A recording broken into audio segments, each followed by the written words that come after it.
चलिए रेडी हो जाइए, जिसका इंतजार था वो घड़ी आ गई। रोहित शर्मा विराट कोहली ने टीम इंडिया की प्लेइंग 11 फंसाई। कहां खेलेंगे संजू, ऋषभ पंत और स्काई। आज एक अहम मुकाबला खेला जाना है इंडिया वर्सेस आयरलैंड का।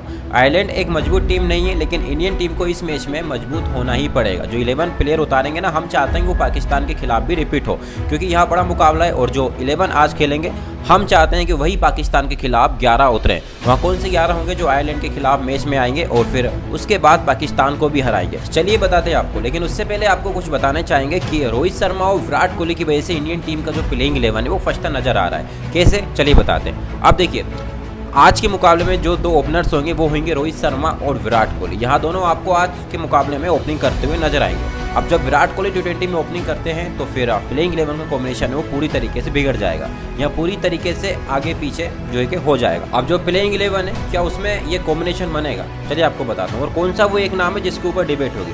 तो आज के मैच में तो यहाँ कंफर्म है कि रोहित और विराट ओपनिंग करते हुए नजर आएंगे। उसके बाद नंबर 3 पर आपको ऋषभ पंत बल्लेबाजी करते हुए नजर आएंगे, क्योंकि आप चाहोगे कि जरूरत पड़ने पर टॉप ऑर्डर में आपके पास बाएं हाथ के बल्लेबाज हो।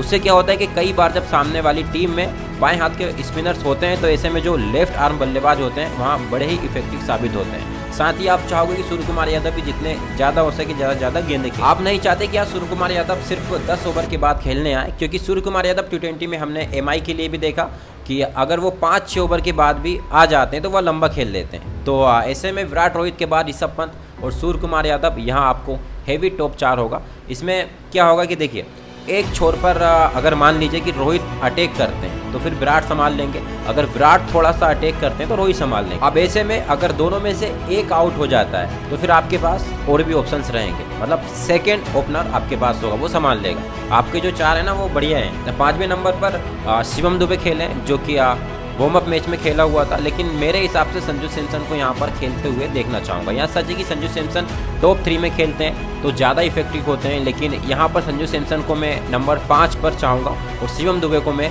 नंबर 6 पर जो है कि चाहूँगा कि खेलें। अब इसके बाद आपके पास में थोड़े ज़्यादा स्पेशलाइज प्लेयर हो, क्योंकि उसके बाद आपके पास इस मैच में ऑलराउंडर खिलाने के लिए बहुत होंगे। मैं आपको बताऊंगा वो ऐसे में, अगर देखिए संजू सैमसन एक प्रॉपर स्पेशलाइज बल्लेबाज के तौर पर खेलेंगे, और शिवम दुबे में से अगर आपको गेंदबाजी नहीं करवानी है तो फिर संजू सैमसन से आप नंबर 5 पर जो है कि खिला सकते हैं। 6ठे पर हार्दिक पांड्या एकदम कंप्लीट चॉइस है। अब जो चॉइस है हार्दिक पांड्या की, हार्दिक पांड्या 6ठे नंबर पर आएंगे, और अगर मान लीजिए ऊपर से जल्दी विकेट गिर सकती है तो ये संभाल भी सकते हैं, और अगर 23 रन बनाने होंगे तो ये वो भी कर सकते हैं। अब ऐसे में टॉप 6 आपको ये नज़र आएंगे। 6 में आपके पास एक ऑलराउंडर आ गया है। आगे बढ़ते हैं, उसके बाद रविंद्र जडेजा एक ऑलराउंडर 7वें नंबर पर यहाँ कन्फर्म है। 8वें नंबर पर अक्षर पटेल, एक और ऑलराउंडर कन्फर्म है। तो ऐसे में आपके पास 3 ऑलराउंडर हो गए हैं, हार्दिक पांड्या, रविंद्र जडेजा, अक्षर पटेल, और अब यहाँ पर 3 गेंदबाजी के ऑप्शन भी आपके पास हो चुके हैं। अब अगर T20 में 8वें नंबर तक आपके पास बल्लेबाजी के लिए एक प्लस पॉइंट है तो इससे बढ़िया और क्या हो सकता है। 9वें नंबर पर आएंगे भाई साहब कुलदीप यादव। अब आप यहाँ पर देख रहे हैं कि विकेट टर्न हो रही है, स्पिन गेंदबाजी को मदद मिल रही है, तो आप कुलदीप यादव को भी एक तीसरा स्पिनर खिलाना चाहोगे, और आपके पास एक तेज गेंदबाज हार्दिक पांड्या के रूप में हो गया। 10वें नंबर पर एक तेज गेंदबाज जसप्रीत बुमराह के रूप में आपके पास आ जाएगा, और 11वें नंबर पर मोहम्मद सिराज या फिर अर्शदीप सिंह। कौन होना चाहिए? मेरे हिसाब से अर्शदीप सिंह का होना चाहिए यार, क्योंकि अर्शदीप सिंह बाएं हाथ के तेज गेंदबाज हैं, थोड़ी अलग वैरायटी, मतलब मेरे हिसाब से आपका जो प्लस पॉइंट हो आप बदल सकते हैं। अगर राइट होम की बात करें तो राइट होम में आपके पास 2 विकल्प है, हार्दिक पांड्या भी है और उसके बाद जसप्रीत बुमराह भी है। वेल ऐसे में आप किसको चाहेंगे? आप कमेंट जरूर बताना, और ओपनिंग किसको करना चाहिए T20 वर्ल्ड कप में, और हमारे चैनल को सब्सक्राइब कर लीजिएगा ऐसी वीडियोस देखने।